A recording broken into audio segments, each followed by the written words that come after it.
33절입니다. 무리는 하나님이 보내신 자를 믿을 수 있도록 만나와 같은 표적을 보여달라고 합니다. 유대인들은 계속 표적을 요구합니다.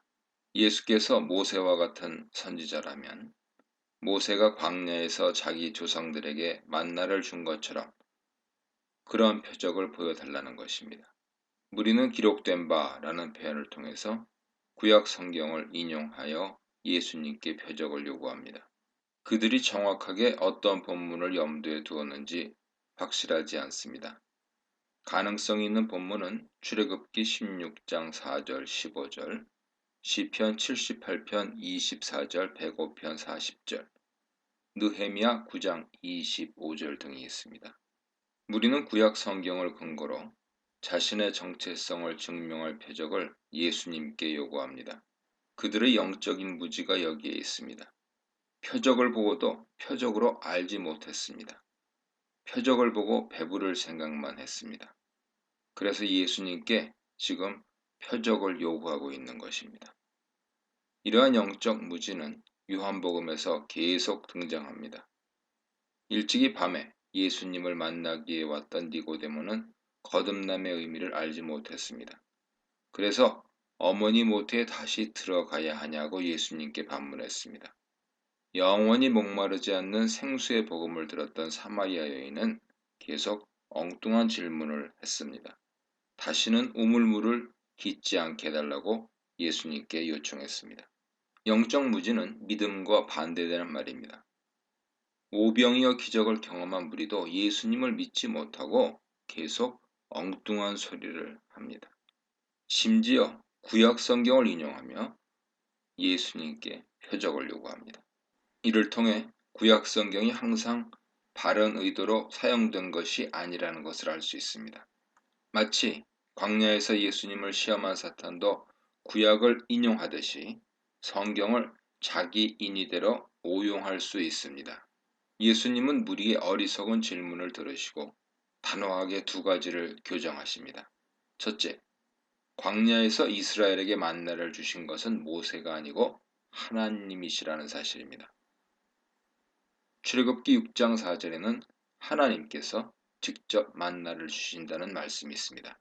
출애굽기 16장 15절에는 모세가 하나님께서 직접 만나를 주신다고 이스라엘에게 말합니다. 따라서 예수님은 구약에 대한 바른 이해를 통해 모세가 단지 중재자에 불과하며 무리로 하여금 하나님께 주목하도록 하십니다.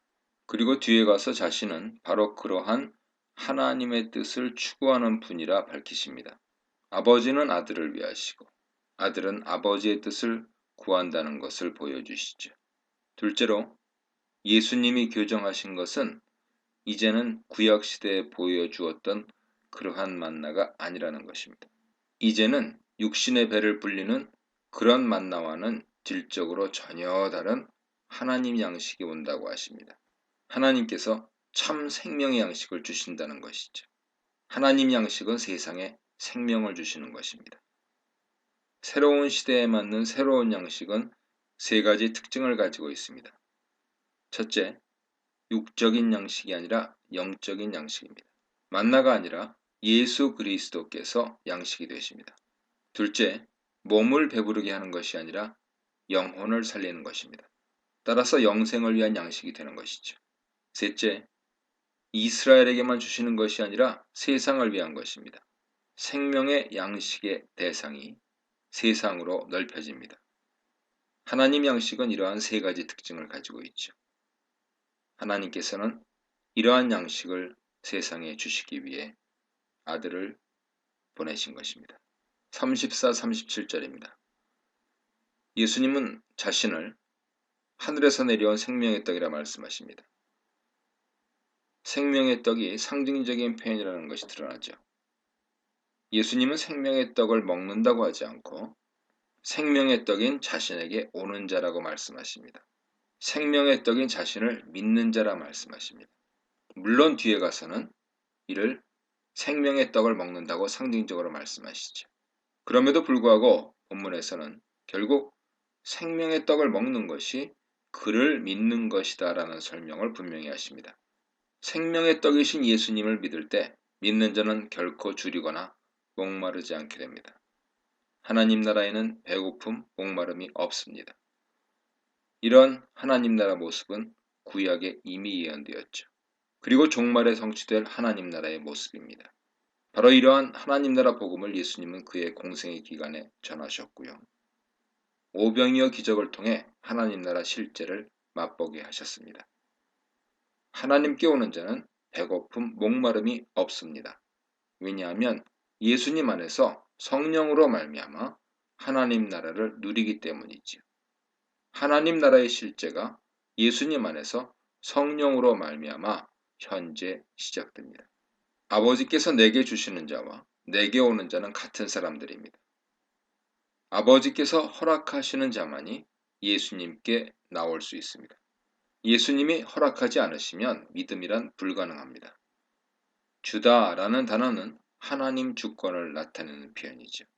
하나님께서는 그의 주권적인 뜻과 능력으로 구속사를 완성하십니다. 그 정점에는 세상 구원을 위해 독생자를 주시는 사랑이 있습니다. 구원을 위한 하나님의 주권은 독생자를 주심에 있습니다.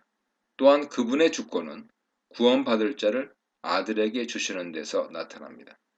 이러한 하나님 주권에 대한 표현은 요한복음 중에 특히 오병이어 강화에서 두드러지죠. 그렇다면 하나님께서 허락하신 자를 어떻게 알 수 있습니까? 그들이 예수님께 나오는 것을 보면 알 수 있습니다. 예수님을 믿는다는 것은 그가 바로 하나님께서 허락하신 자라는 표시죠. 이것이 신앙 역설입니다. 따라서 이러한 신앙 원리는 우리를 나태하게 만들지 않습니다. 더욱 예수님을 찾게 만들죠. 또한 나의 믿음이 하나님께로부터 온 것인 줄 알고 감사하고 겸손하게 됩니다. 예수님은 자신에게 오는 자를 결코 내쫓지 않을 것이라 하십니다. 내쫓다라는 표현을 통해서 예수님 사랑을 알 수 있죠. 세상과 구별되는 예수님 성품을 알 수 있습니다. 일찍이 예수님은 성전 안에 있는 양이나 소를 다 내쫓으셨습니다. 옛 언약 제물들은 더 이상 필요 없기 때문이죠. 성전을 잘못 사용하고 예배를 어지럽힌 사람들에 대한 분노였습니다. 그러나 예수님은 자신에게 오는 자를 내쫓으시는 법이 없습니다. 유대인들은 예수님을 증언하는 맹인이었던 사람을 쫓아냈습니다. 그러나 예수님은 그를 영접하며 만나주십니다. 예수님의 사랑은 요한복음에서 자신에게 오는 자를 내쫓지 않는 것으로 나타납니다. 또한 그가 붙잡는 자는 무슨 일이 있어도 놓치지 않는 데서 나타납니다. 38, 40절입니다. 마지막 날에 예수님은 믿는 자들을 살리십니다. 이것이 하나님의 뜻이죠. 아들을 믿는 자에게 영생을 주시는 것입니다. 하나님이 아들에게 허락하신 모든 자에게 영생을 주시는 것이죠. 다시 말하면 하나님은 자신이 작정하신 모든 자에게 아들을 통해 영생을 주십니다. 이런 아버지 뜻을 성취하는 것이 아들 예수님의 사명입니다. 영생에 이를 때까지 자신을 믿는 자를 결코 내쫓지 않으시며 잃어버리지 않으십니다. 40절에는 영생과 부활의 밀접한 관계가 나와 있습니다. 특히 마지막 날 부활과 영생의 관계죠. 요한복음에서 신자는 영생을 지금 예수 그리스도 안에서 가지고 있습니다. 신자의 영혼의 생명은 영원히 계속됩니다. 다만 육신은 죽음을 맞습니다. 그러나 이조차도 마지막 날에 살아나서 몸과 영혼이 예수 그리스도 안에서 영원하게 됩니다.